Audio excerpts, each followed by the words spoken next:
कहाँ से आया हूँ, कहाँ जाना है, कुछ पता नहीं। श्रीमद रायचंद्र जी 16 वर्ष की उम्र के बालक थे।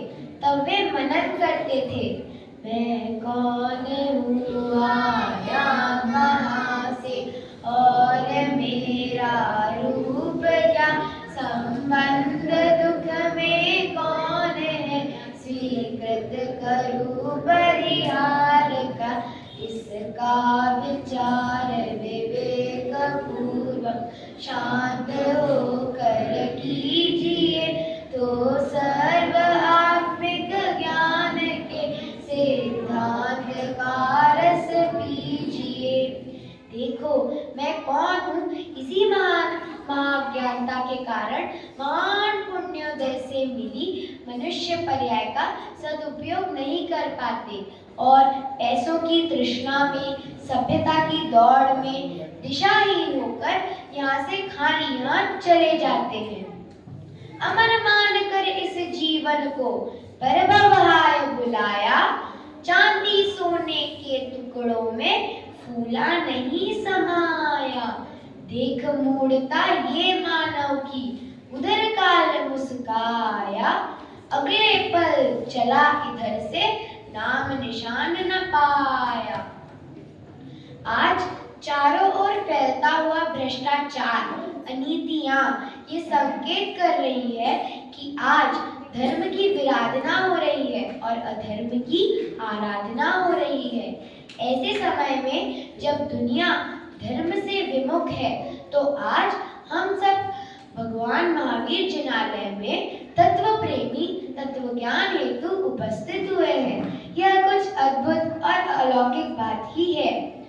एक बात हम सबको समझनी होगी कि अज्ञानता और अधर्म से जितने भी पाप कमाते हैं, उसमें उसके और उसके फल को वह हमें स्वयं अकेला ही भोगना होता है। जीव कुटुंब परिवार के लिए बेईमानी, अनीति और अन्याय से जो धन अर्जन करते हैं, उसमें कुटुंबी जन भागीदार होते हैं, परंतु पाप की कमाई में कुटुंबी परिवार भागीदार नहीं होते। वह तो जीव को स्वयं अकेला ही भोगना होता है। शरीर, धन, माता, पिता, पुत्र, भाई, बंधु सब पर है, विपत्तियों के निमित्त है। इनके मोह में फंसकर इस अमूल्य मनुष्य भाव को खोना, विपत्तियों को आमंत्रण देना है। इसी सत्य को प्रामाणिक करती हुई वैराग्य प्रेरक कथा दौलत का नशा। दौलत का नशा कथा एक सेठ दौलतदास जी पर आधारित है, जिन्हें अपनी पैसों का बहुत घमंड था। वे अपने आप को सबसे ज्यादा भाग्यशाली मानते थे। सब आनंद ही आनंद है, आप ईर्ष्या ना करें। शुभ कर्म के उदय से मुझे सब सुख सुविधाएं प्राप्त है। बड़ा भाग्यशाली हूँ मैं। मेरे नाम से कई व्यापार चल रहे हैं। हजारों नौकर चाकर पूरे समय मेरे इर्द गिर्द घूमते रहते हैं। बड़े बड़े व्यापारी मुझसे सलाह लेने आते हैं। समाज में और व्यापार वर्ग में मेरी कितनी प्रतिष्ठा है, यह तो आप समझ ही सकते हैं। संसार में मेरे जैसा सुखी और समृद्धशाली कोई नहीं है।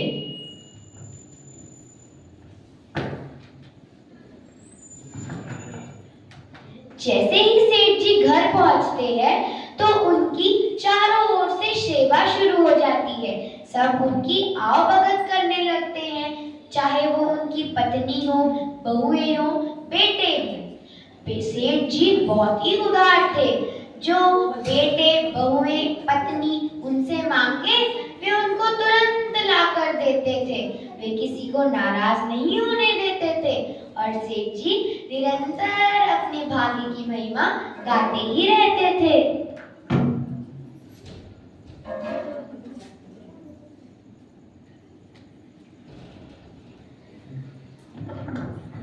अरे आप आ गए। कैसा था आपका दिन? सब ठीक है ना? हाँ हाँ, सब ठीक है।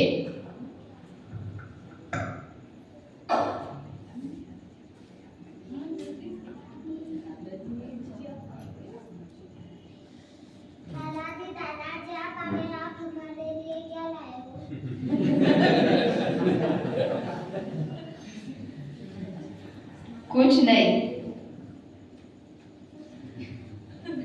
बताओ तुम्हें क्या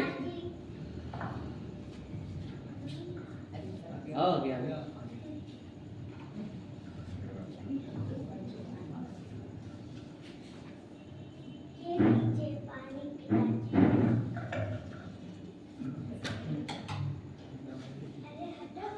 थोड़ी हवा तो आने दो।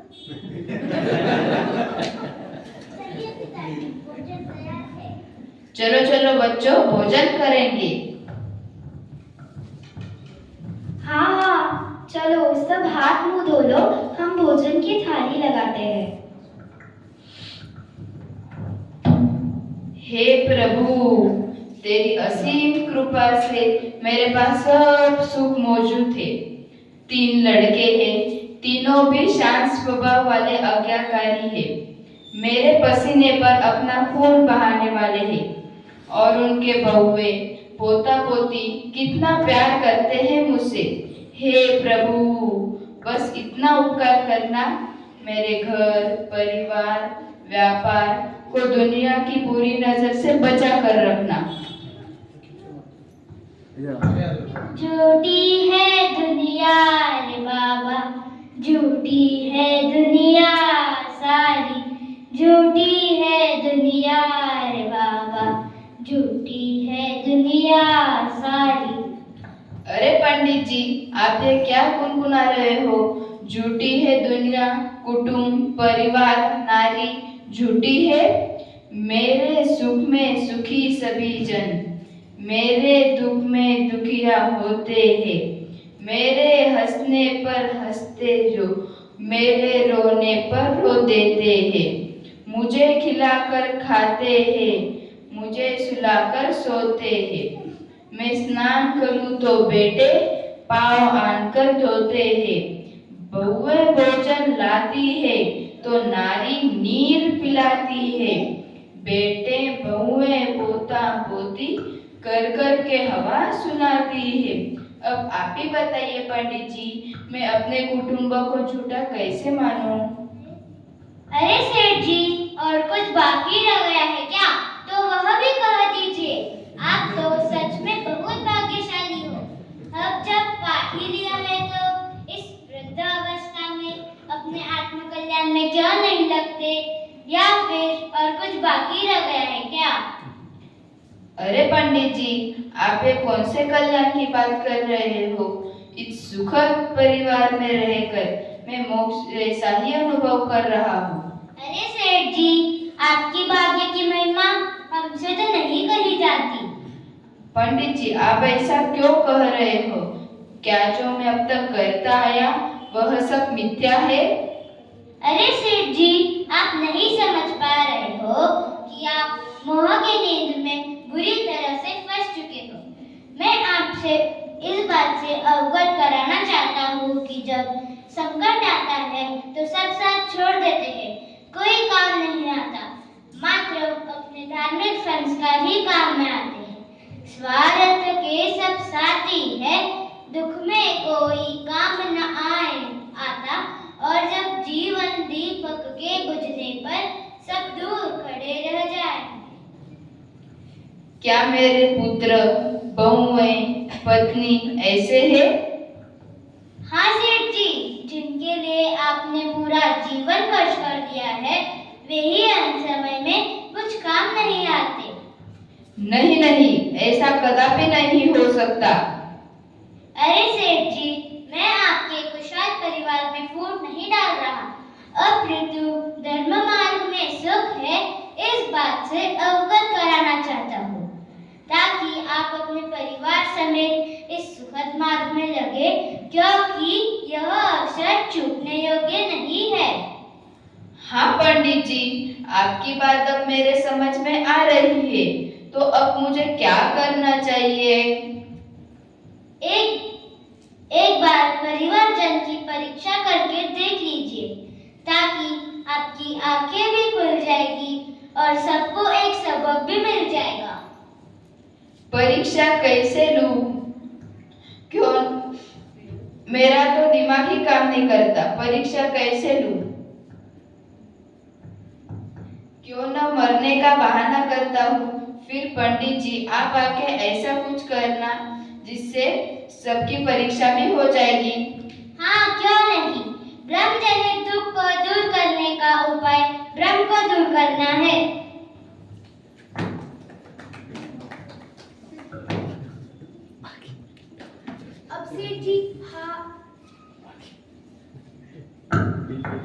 अब सेठ जी हाय हाय कर कर चिल्लाते हैं और मुर्दे की भांति जमीन पर लेट जाते हैं, मानो मरण को प्राप्त हो गए हो। घर वालों का रोना धोना शुरू हो जाता है। सभी अपने स्वार्थ का मन में सोचने लगते हैं। उसी समय पंडित जी घर पहुंचते हैं।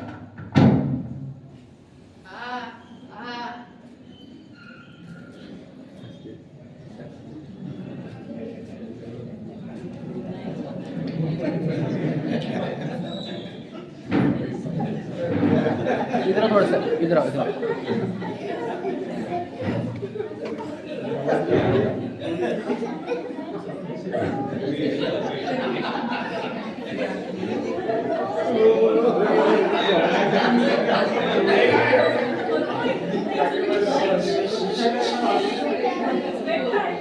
ए झूठा झूठा तो भी रो रहे।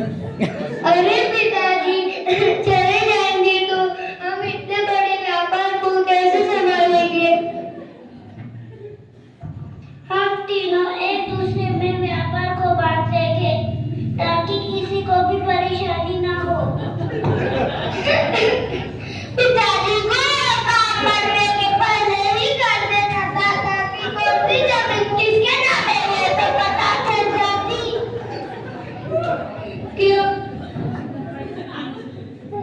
क्यों ना एक कागज पर पिताजी की अंगूठी की छाप ले लेते हैं।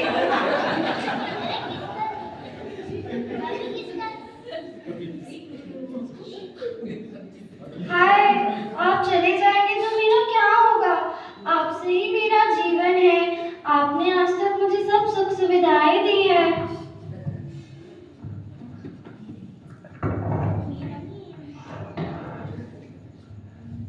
पिताजी जो बोला तुरंत मंगवा दिया करते थे। इतने सुंदर सुंदर गहने बनवा दिया करते थे।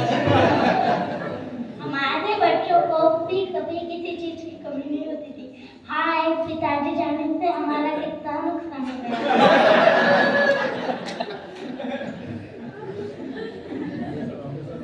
बोल। बेटा, पिताजी को क्या हुआ? हमारे पिताजी इस दुनिया में नहीं है।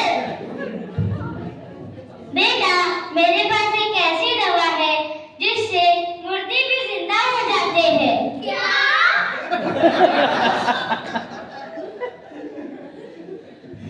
मगर मेरी बताई दवा तुम लोग नहीं कर सकोगे। हम कुछ भी करेंगे नहीं, पिताजी को जिंदा देखेंगे। अच्छा, तो ये बात है।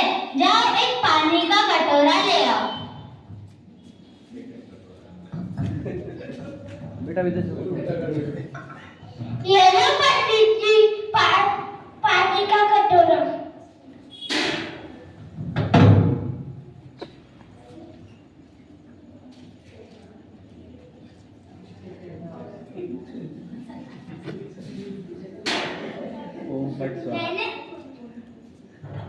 मैंने इसमें एक हलाहल दवा मिला दिया है।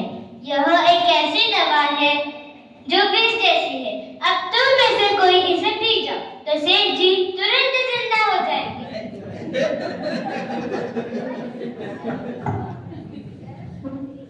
विष जैसी दवाई। जैसे ही हलाहल पीने की बात आती है, सभी कुटुंबीजन पीछे हट जाते हैं और मन ही मन अपने स्वार्थ के बारे में सोचने लगते हैं। हम तो नहीं कर सकते, हमारे पीछे तो बाल बच्चे लगे हैं। हमारी वजह से व्यापार बढ़ रहा है, उसे कैसे छोड़ दें? पिताजी ने तो सब देख लिया था, लेकिन हम नहीं पी सकते हैं विष। हमारे पीछे तो पूरी जिंदगी बची है, हम कैसे पी सकते हैं विष? मैं विधवा होकर जी लूंगी। मैं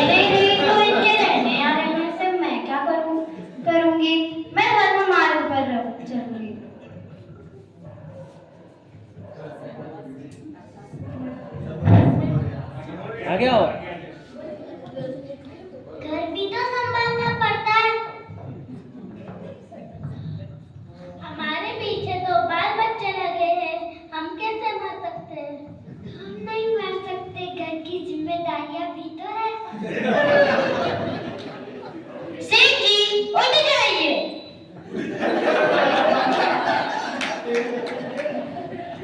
खुल गई पंडित जी, मेरी आंखें खुल गई।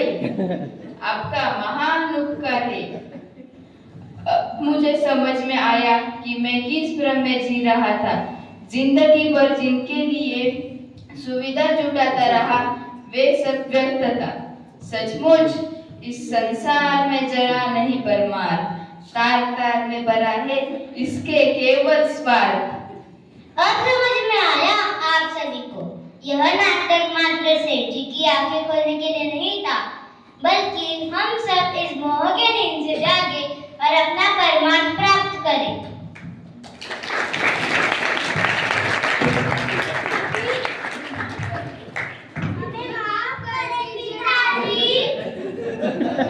अब मैंने बहुत समय गवा दिया है और नहीं गवाऊंगा।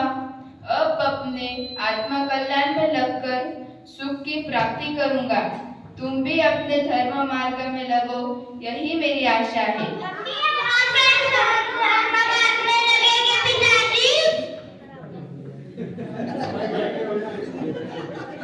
देखा आप सभी ने, क्या है संसार की विचित्रता। इस नाटक से हमें यह सीख मिलती है कि सुख के है सब समसाथी, दुख में कोई काम न आता। हम बच्चे आपसे ये कहना चाहते हैं कि आप अपने लौकिक जीवन में कितने ही व्यस्त हो जाइए, पर धर्म के लिए समय निकालना यह हमारे पे ही अनंत